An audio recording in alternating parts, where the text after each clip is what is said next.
آپ کے غلام اسلم فرماتے ہیں رات کو میں اور جناب عمر نکلے تھے تو ایک مکان میں ہم نے دیکھا کہ ایک عورت نے نا اس کے بچے بار بار شور کر رہے ہیں اور وہ کچھ پکا رہی ہے، آواز آ رہی ہے۔ تو حضرت عمر نے دروازے پہ دستک دی، کون ہے دروازے؟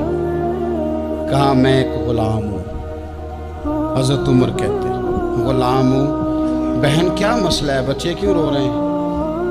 تو بی بی کہنے لگی تمہیں کیوں بتاؤں، جاؤ نا اپنا کام کرو۔ حضرت عمر نے اصرار کیا تو تلخ لہجے میں، جس سے غصہ نہیں کر جاتے حکمران، councillor, chairman, M P M L A ناراض نہیں ہو جاتے، اس تلخ لہجے میں بی بی کہنے لگی دعا کرو اللہ میرے اور عمر کے درمیان قیامت میں فیصلہ کرے۔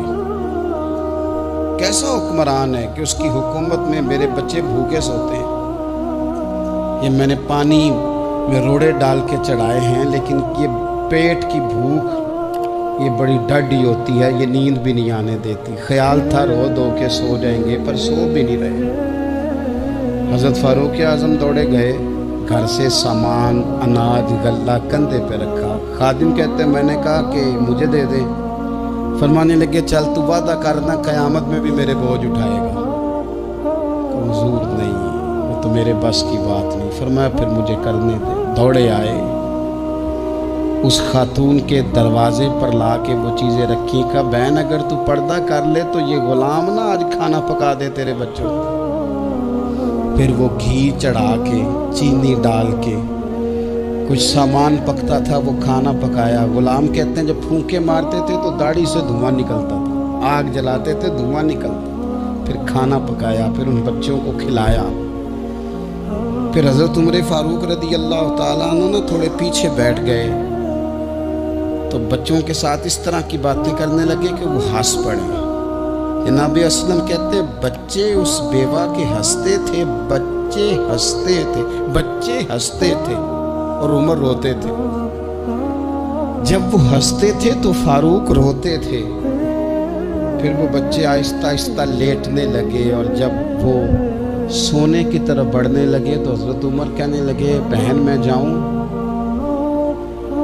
کہنے لگی رب تیرا بھلا کرے، میرا کلیجہ پھٹ جاتا اگر میرے بچوں کو آج شام بھی روٹی نہ ملتی۔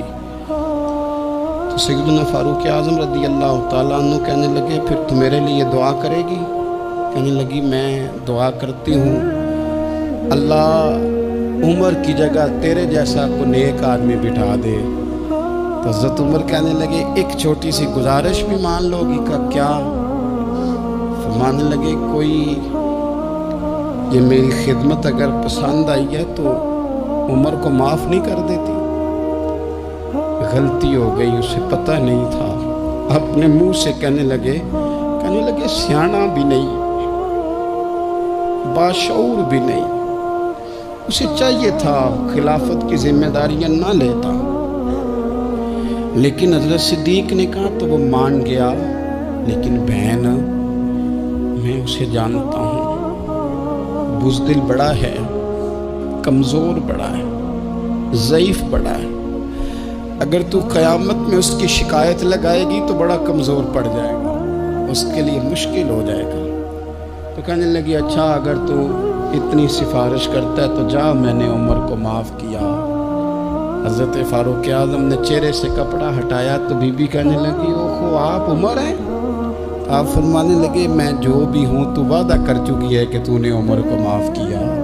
پھر باہر نکلے اور اپنے خادم جناب اسلم سے کہنے لگے 2 بندے اور بلا اور انہیں گواہ بنا کہ میں نے اس غریب کے روتے بچے ہنسائے ہیں، تو جا کے ان کو بتا میں نے وہ ہنسائے ہیں، اس کے بھوکے بچوں کو میں نے روٹی کھلائی ہے، اور تو گواہ ہو جا کہ اس بی بی نے خود کہا ہے بغیر جبر کے، میری گزارش پہ کہا ہے کہ میں نے عمر کو معاف کیا۔ کیوں نہ ہم بھی اپنی اپنی ذمہ داریوں کا احساس کر لیں، کیوں نہ ہم بھی جہاں جہاں ہماری ڈیوٹی ہے ہم بھی وہاں غور کر لیں، کہیں ایسا تو نہیں کہ ہم بھی کمزور پڑ گئے ہیں، ذمہ داری تو لے لی ہے پر اب ہم ادا نہیں کر پا رہے۔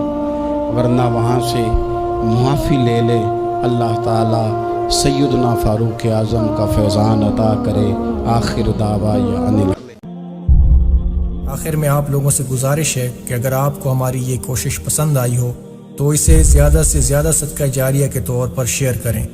اللہ آپ سب کو اپنی حفظ و امان میں رکھے، آمین۔